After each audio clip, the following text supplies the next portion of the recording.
The biggest hindrance to negotiation success, what do you think that is? What do you think the biggest hindrance to negotiation success usually is? If you had to take a guess.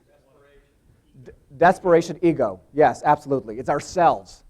We get in our own way.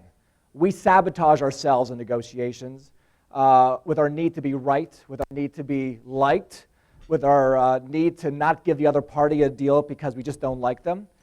We screw things up for ourselves when we negotiate.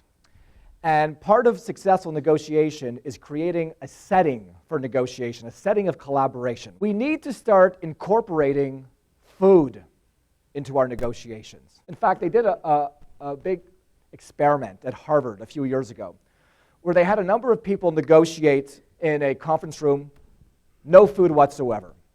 Then they had another group of people negotiate in a conference room with food, a bagel, a muffin, a cup of coffee.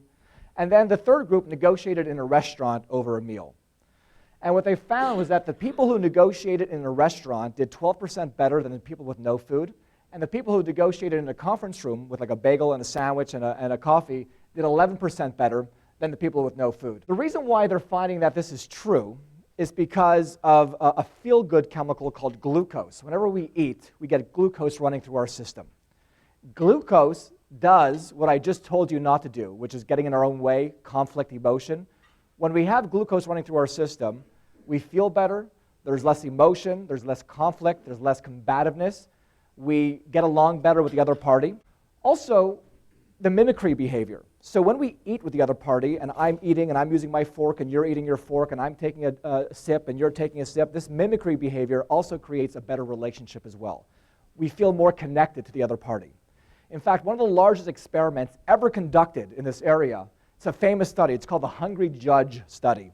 It was conducted in Israel, where they followed 1,000 inmates trying to get paroled out of jail, and they followed 8 judges. And what they found was that when an inmate was trying to get paroled, when their session was with a judge, right after the judge ate a morning snack or lunch, that judge was 6 times more lenient after a meal. So food literally will help you achieve more success in your negotiation.